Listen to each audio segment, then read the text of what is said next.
Atenção! Vai começar agora uma teleaula de processos de fabricação do curso profissionalizante. Este módulo tem um total de 80 aulas. Hoje você vai assistir a teleaula número 78. Bons estudos!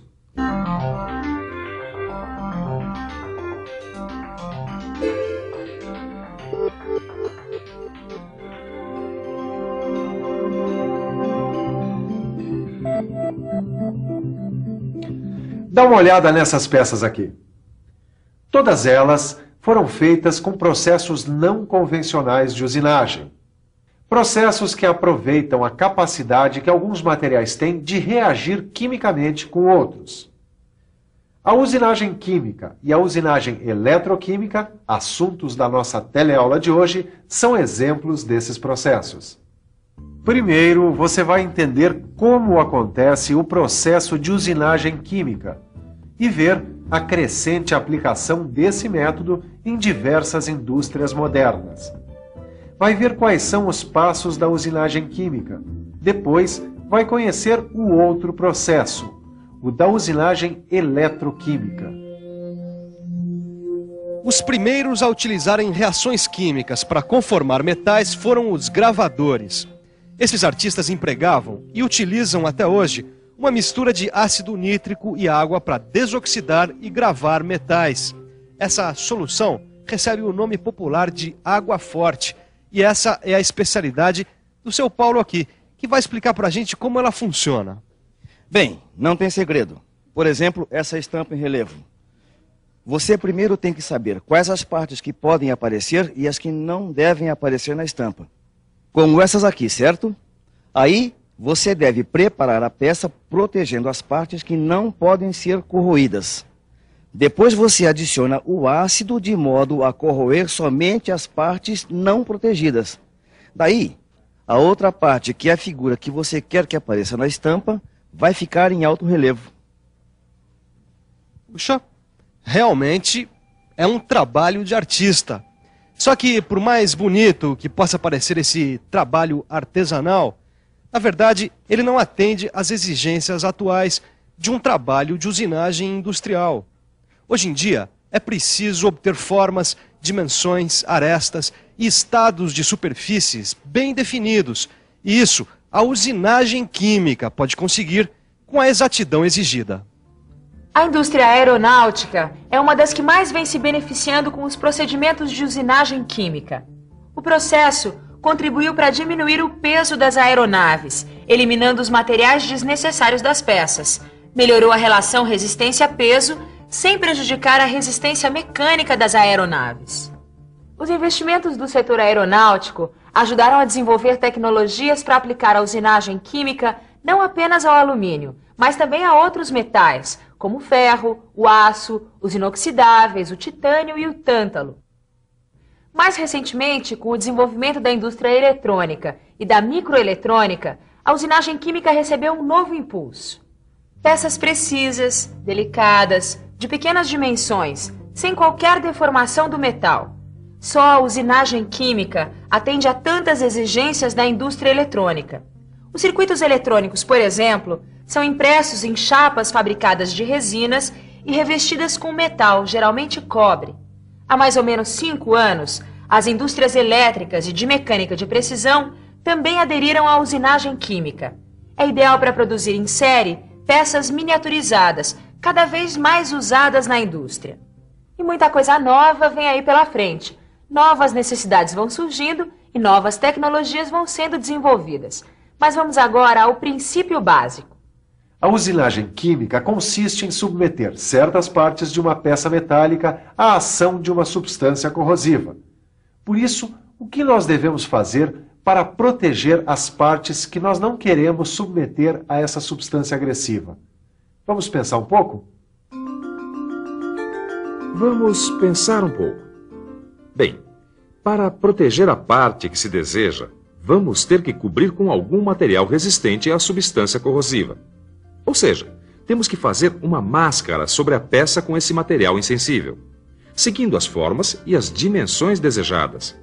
Daí, durante a usinagem, essa parte não é corroída, fica em alto relevo, com o desenho que tínhamos planejado. Antes de mais nada, temos que preparar a superfície de metal. Ela deve estar limpa, bem limpinha, livre de qualquer gordura. Se você quiser, pode passar uma lima ou uma lixa. Um atrito de leve garante a aderência da máscara. E uma boa aderência garante uma boa usinagem. Bom, depois que está limpa, a chapa deve ser protegida de toda a poeira e deve ser manipulada o mínimo possível, de preferência de luvas.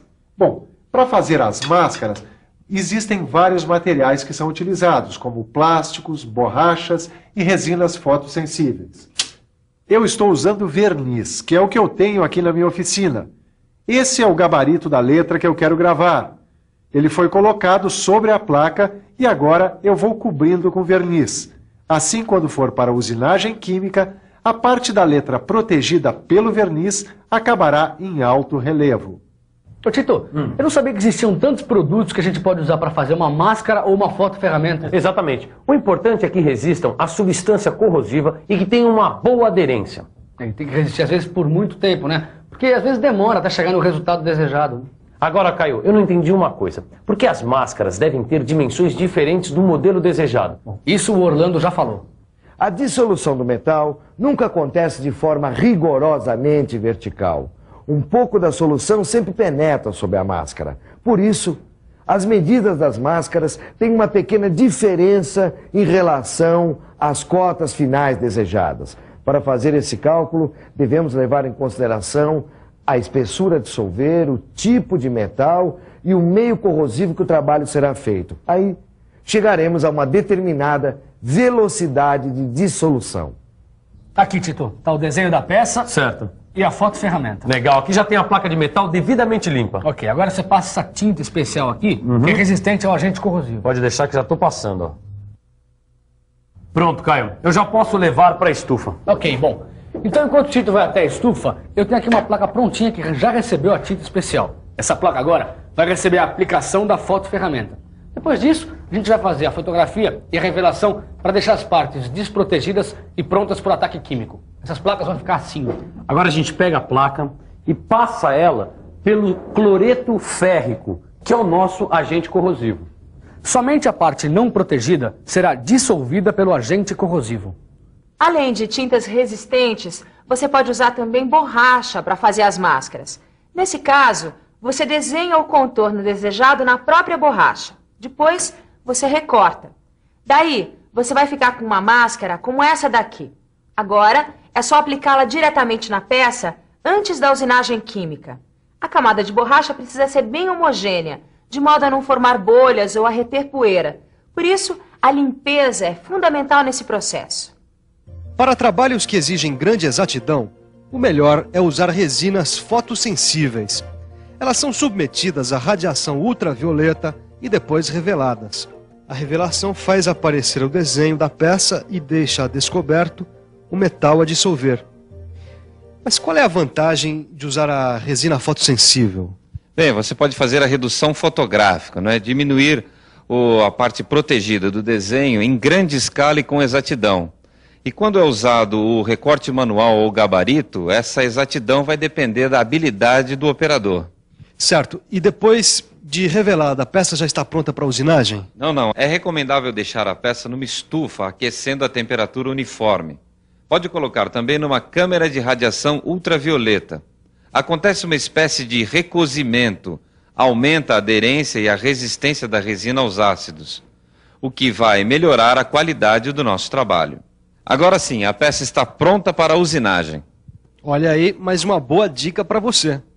Colocada a peça com a máscara na solução agressiva, o cloreto férrico vai reagir em contato com o metal. A gente usa soluções alcalinas para o alumínio e para o aço. Agora, a gente usa as substâncias ácidas para usinar níquel e o cobre. E depois da usinagem, a peça deve ser cuidadosamente limpa. Bom, em alguns casos, a peça deve passar por um escovamento mecânico seguido de um banho.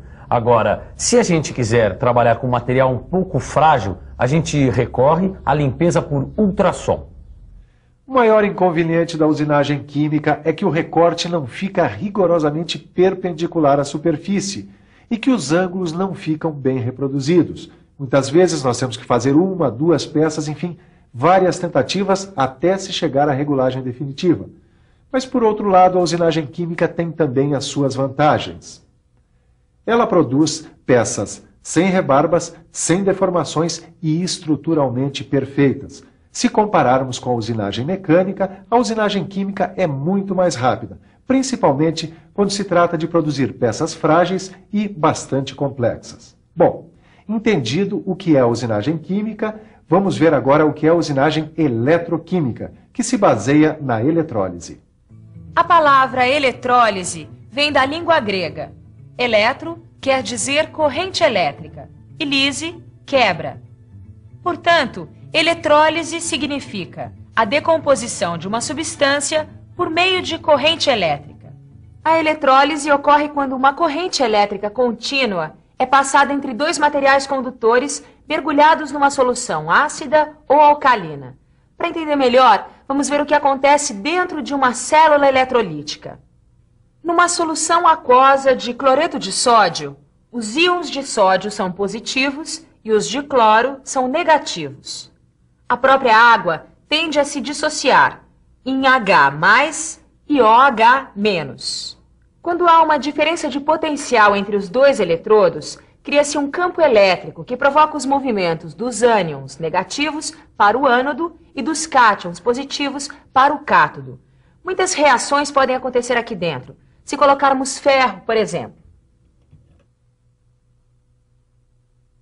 O átomo de ferro reage com a água, formando hidróxido ferroso e liberando hidrogênio.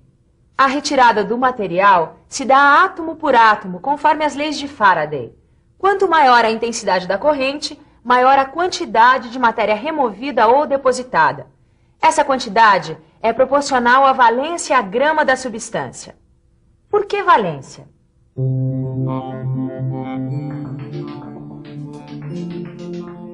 Valência é a capacidade que um átomo tem de formar ligações químicas, certo?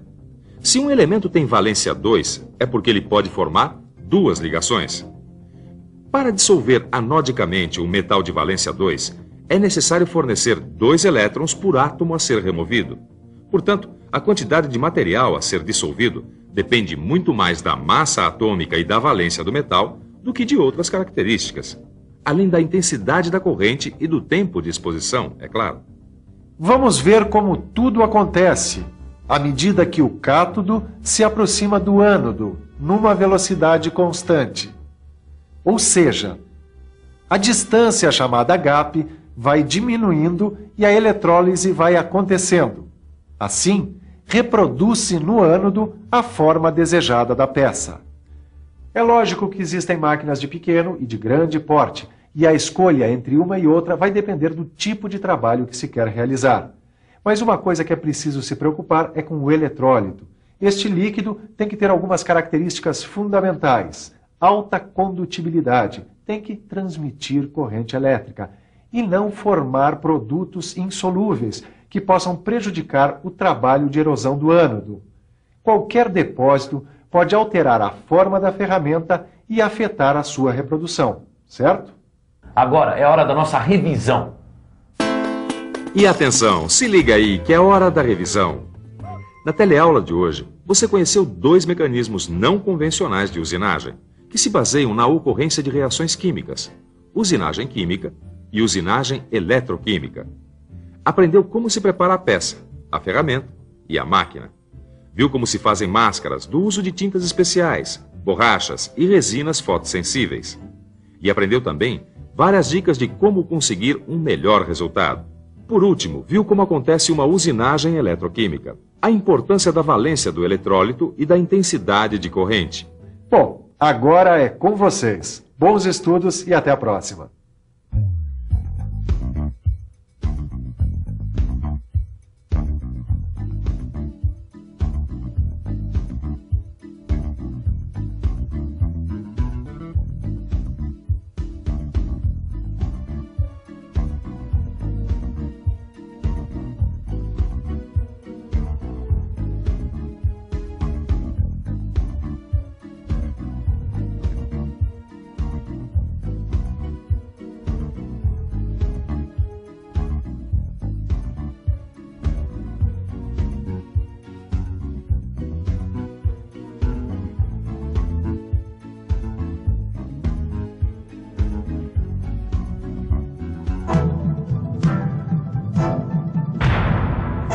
Telecurso 2000, um programa de educação do Sistema Fiesp e da Fundação Roberto Marinho.